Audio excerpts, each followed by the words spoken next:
Nicola and I are back to mull over the 2025 writing framework once again. Our aim is to dig into the document and to interrogate its finer points. We're hoping that we'll come out of the other end with a greater understanding of where writing fits in the curriculum up and down the key stages. Most pertinently, we're hoping to offer some practical takeaways that our dear listeners can go away with and assimilate into their practice. Today, we're going to be looking at what writing means for reading. Actually, we've touched on this tangentially a few times already because the two disciplines are so intertwined, but we're going to go in deep in this episode. My name is Sam Denno and I'm the National Education Lead for Secondary English at Twinkle, and it's fabulous to be here. Nicola, do you want to say hello? Hello, Sam, and listeners as well. I'm Nicola Romaine and I'm National Primary English Lead here at Twinkle, and it's great to be with you again, Sam. I love the idea at the start of this section that reading complements writing and writing complements reading, but they're not interlocking. And that's an important thing to remember when we're teaching pupils how to write. They're complementary, but they're also distinct disciplines, which it makes sense in my head in practice, but I struggle to illustrate how that works, if you know what I mean. Do you think that it's important for teachers to be able to articulate the difference between learning to read and learning to write, or is it good enough just to know that they're different? I think it's more than important, Sam. I think it's essential that teachers are able to articulate the difference, because that cognitive load that we hear so much about now is distributed differently. So reading is recognition, it's that act of decoding and reception. The clues are already on the page, and the pupil or the student is a detective in that. And then writing is production. So it's that act of encoding and that act of creation. And the student is an architect starting with a blank plot of land. That's how I like to see it. So if a teacher doesn't grasp this, they might wonder why a child or a student, as they get older, who can read the word beautiful, for example, can't write it. And knowing the difference prevents us from misdiagnosing a transcription struggle as a comprehension struggle, for example. When a teacher can articulate the difference, which comes back to your initial question, their feedback becomes surgical rather than general. So that surface level knowledge, for example, they need more practice with the letter S. And that kind of articulated knowledge is more around, they can recognise S visually in reading, but they haven't developed the orthographic mapping to retrieve it from memory without a prompt. So that's how I like to see it. That's really in terms of articulating then. So reading, you are the detective, and writing, you are the architect. That's really lovely. That's how I like to see it. Yeah, okay, that's something to go away with already. So my secondary background does mean that I'm slightly in the dark here, because I've never had to teach learners the foundations of the reading and writing disciplines. I suppose that, as we've discussed previously, they both come from the same building blocks. So when writing, pupils begin by composing sentences orally, and then they move from that into mark making and forming words and sentences on a page. And their way into reading is also via listening to adults orally, modelling reading. Have I got that right? Yeah, so before a child ever picks up a pencil with intent, they're building that internal library of syntax and vocabulary. So that oral modelling. So when adults read aloud, we hear an awful lot about the importance of reading aloud, don't we?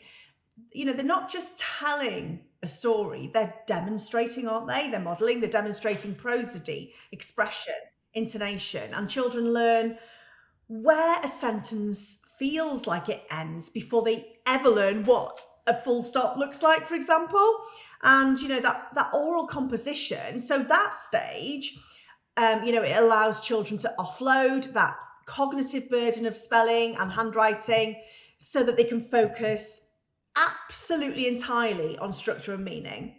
So that kind of oral rehearsal is really, really important. So, things like the auditory buffer, for example, they store the sentence in their short-term memory, that external hook, they use their fingers as a visual placeholder for the words.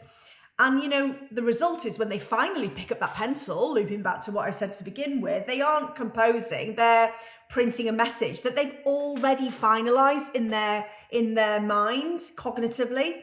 So it makes the process so much more fluent.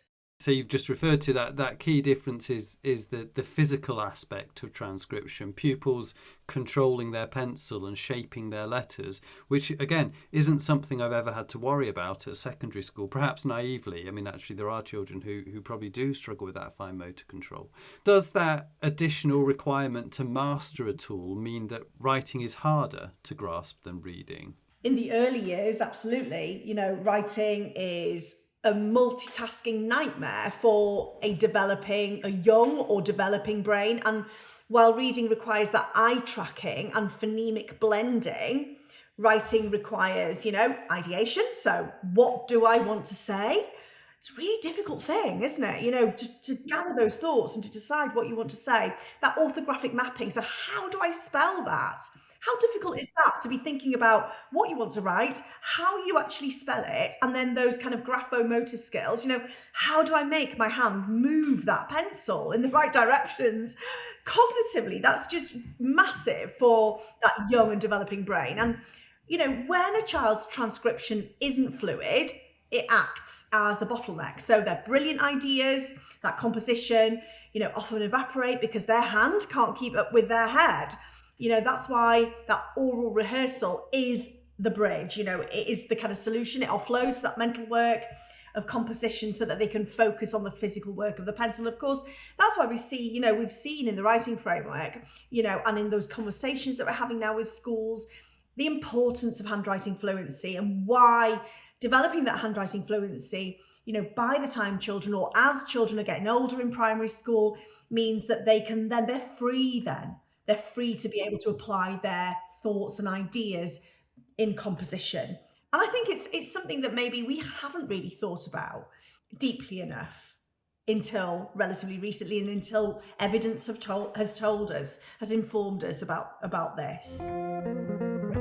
Why do some children experiment with emergent writing, which is that starting to engage with forming letters and writing stories before they're taught to?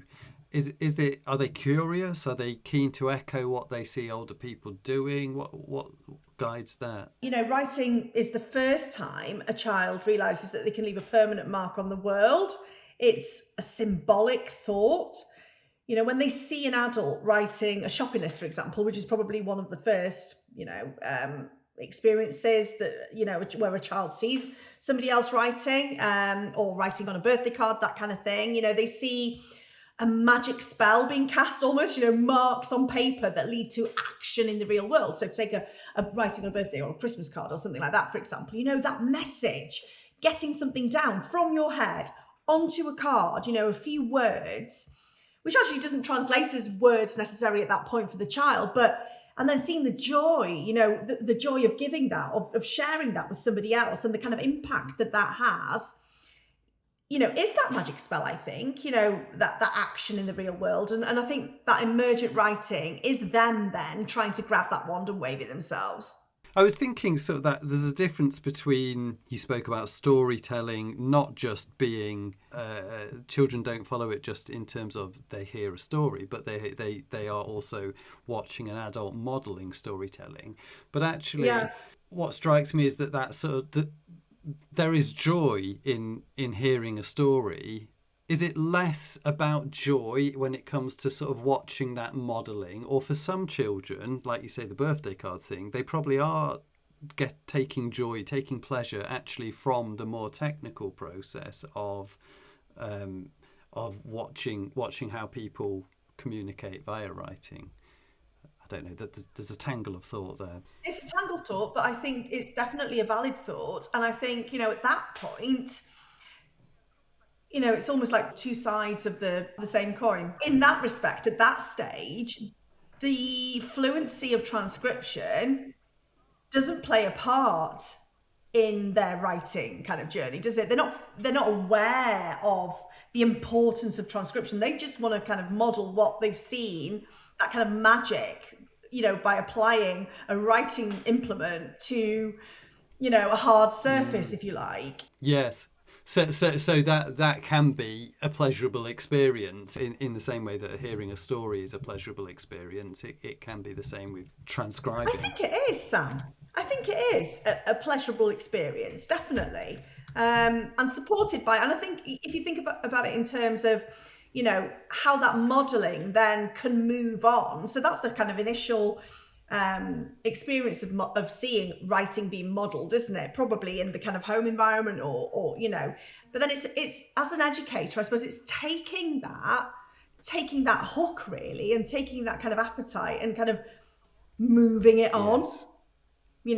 Using, transcription, modeling transcription skills in order to kind of move and develop and progress that skill. Going back to your question about emergent writing itself, it's a scribble really that speaks, isn't it? How does it speak? It's a moment, I guess, that a child realizes that their thoughts can be captured and frozen in time and handed to someone else. And I think that is that handing to someone else, whoever that someone else might be. As an author, you're handing your work to someone else to enjoy. As a friend, you're handing your written card to someone else to enjoy and to share a sentiment.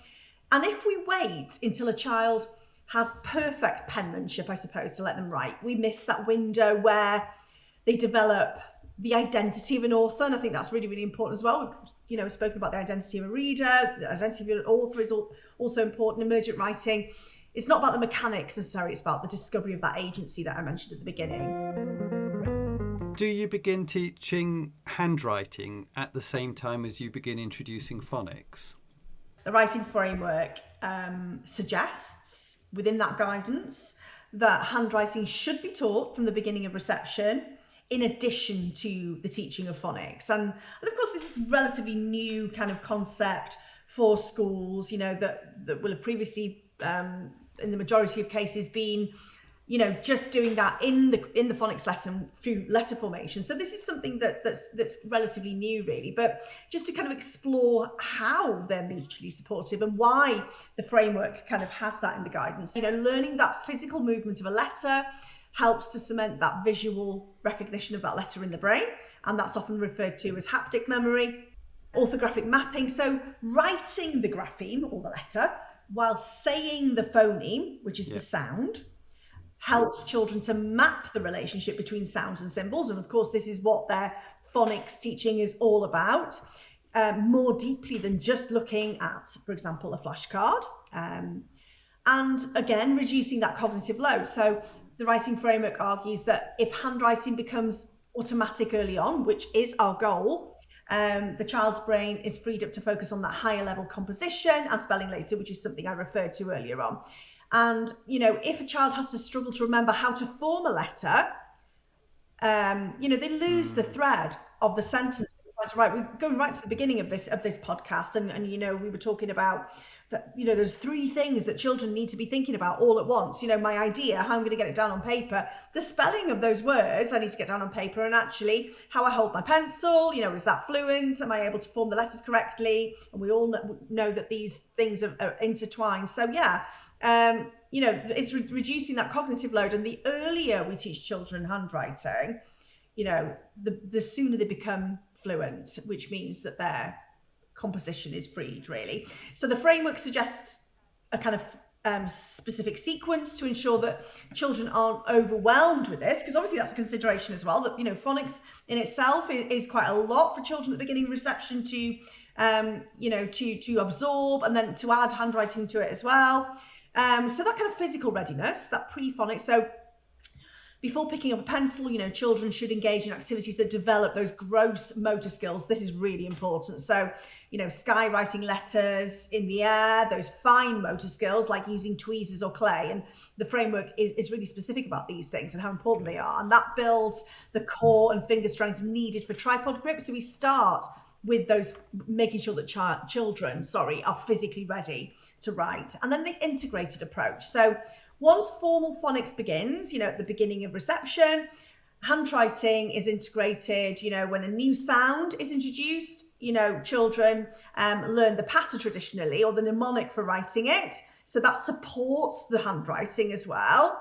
And then another aspect that the writing framework is really clear on is avoiding the lead-in stroke. So it does advise against teaching the lead-in strokes, and they're the little tails at the start of letters too early, because evidence suggests that starting at the top of the letter to reduce the physical complexity for beginners is really important, and that ensures that they can achieve automaticity faster. So if we want to achieve that fluency, we want to achieve that automaticity sooner rather than later, to make sure that they're freed cognitively to be able to compose, then, avoiding that lead in at the beginning. Just those small kind of, edits and tweaks when handwriting is being taught are now really, really important aspects of teaching handwriting early. Well, that's an absolute masterclass.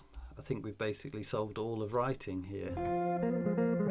So I'm not trying to evoke conversation about the simple view of writing here, because we're going to talk about that in an upcoming episode. But if we consider the skills involved in the simple view of writing, which are transcription and composition, and then we consider the simple view of reading with decoding and comprehension, those skills, again, these aren't interlocking. They don't sit sort of diametrically opposite each other on a table, and in a sense it feels like a coincidence that reading and writing each have these two pillars that we can create that XY simple view axis from. Would it be fair to say that decoding in the case of reading and transcription in the case of writing are kind of fluency release valves that make the other skill easier in the relative discipline? Yeah, I think that's a perfect metaphor, really, Sam.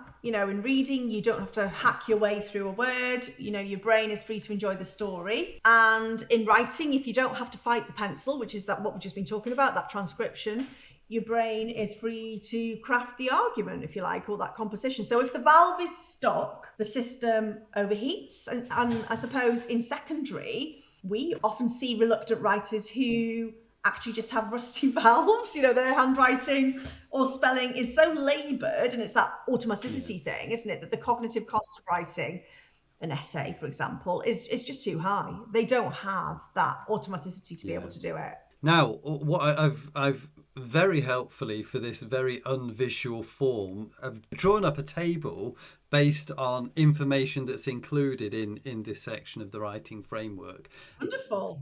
It's helpful for us because we can see it. And basically, the writing framework speaks of a skill that a pupil might develop in reading or writing, and then it describes the knock-on consequence in writing or reading. And Nicola can see here, I've added a third column to the table and then considered the next knock-on consequence. So, for example, in the writing framework, it says pupils can learn to write. So when a pupil learns to write, they've achieved that. The consequence of that is that they have a better understanding of authors and the craft of writing when they're reading. So you can see instantly there's a reading consequence for writing. But then you could knock on again and say, well, what's the consequence of that on writing? And in writing, that then it improves their ability to echo and emulate the work of other authors in writing. So that's craft, as you spoke about. Another example would be that if a pupil achieves familiarity with writing complex sentences, then the consequence of that on their reading is that they have a better understanding when they're reading complex sentences.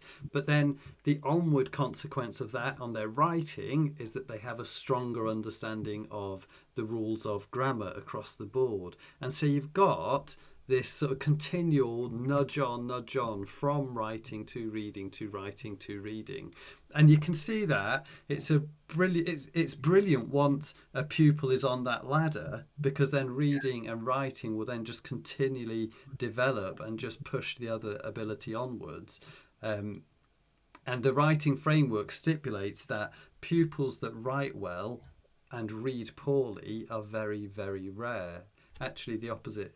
Read well and write poorly is more frequently seen, but still not that frequently seen. So you can kind of get a sense from this also how that ability gap gets out of control very quickly, because you've got those pupils who are on that escalator moving upwards, reading, writing, getting improving all the time. Well, those pupils who are stuck at square one with both reading and writing, or one or the other, then they're going to just drop far behind, aren't they, as time goes on. And the other main point that's raised here in this section is the one about how not all reading should be transactional. And this is something that I feel sort of pretty passionate about. If we want to instill a culture of reading for pleasure in schools, then it's damaging if we set a writing task after every reading activity. And even the writing framework is in support of this idea. It suggests that we should separate texts that we use for reading for pleasure from the text that we use to develop written responses. And I think that's a really interesting idea, almost having a completely separate, completely distinct texts for achieving both. So we've spoken a load about theory and background. What about practical responses to this? Is there any way we can harness or accelerate that effect of writing, nudging on reading, nudging on writing, and so on? Yeah, so I think we need to move away from writing about reading and move towards writing like an author. I think you mentioned that. What you're describing is the sort of literacy feedback loop, isn't it? So when we treat reading and writing as separate subjects taught at, for example, different times of the day, we lose that compounding interest that happens when they collide, I suppose. So we have to treat the text, as not as a story to be remembered, but as a blueprint to be studied, I suppose. And the three sort of high leverage ways that I'm thinking of to accelerate that sort of reciprocal nudge effect would be, number one would be sort of the deconstruction, reconstruction cycle. So if a pupil encounters a sophisticated sentence structure in a book, so a positive phrase, like the dragon, a creature of ancient fire, roared, the nudge happens in 3 steps, and that would be sort of like reading it. So they identify the extra info, between the commas, that sentence combining. So as you suggested, give them, for example, the dog was tired, or the dog was a golden retriever, the dog fell asleep. They've got to use the author's blueprint to build, the dog, the golden retriever, fell asleep. And then the payoff to that is that the next time they read that structure, the brain doesn't pause to process the grammar. It recognizes the sort of shape of a thought instantly. And then moving from passive to active vocabulary, the reading writing draft is, I suppose, that ultimate fluency release valve, isn't it? There's a massive gap between recognizing a word and really owning a word, and that passive layer. So a pupil reads a word and gets the gist from context, and then you've got the active bridge where you're asking them to write a missing scene, or where a character is in a sort of precarious situation, and then the acceleration. So by forcing the brain to retrieve the word, find its spelling, and apply its nuance, you're really sort of burning that word into their long-term lexicon. And I suppose the aim is that they won't ever sort of stumble over that word in a text again. It will be there. And I think the final thing I wanted to say about that was using sort of mentor texts as code books. So instead of writing about reading, that writing like the author, as I said, turns the pupil into a sort of literary apprentice, I suppose. So thinking about punctuation. So if an author uses an ellipsis to create suspense, asking the pupil to write a paragraph using ellipsis is to create that same vibe, is a good one. Or, and the result would be, I guess, that, punctuation stops being a rule they have to follow and starts being a tool they use to control the reader's breath, just like the prosody we discussed earlier in reading, when you're reading aloud. Brilliant. Well, what a great chat. We welcome audiences' comments and ideas, so please get in touch with us on twinklepod@twinkle.co.uk. We also appreciate likes and 5-star ratings. This sort of behaviour helps to get a podcast spread far and wide. Thanks, Nicola, for all of your brilliant ideas. It's been brilliant, Sam. I really look forward to our next episode. Thank you for having me again. Thanks for listening, audience, and goodbye for now.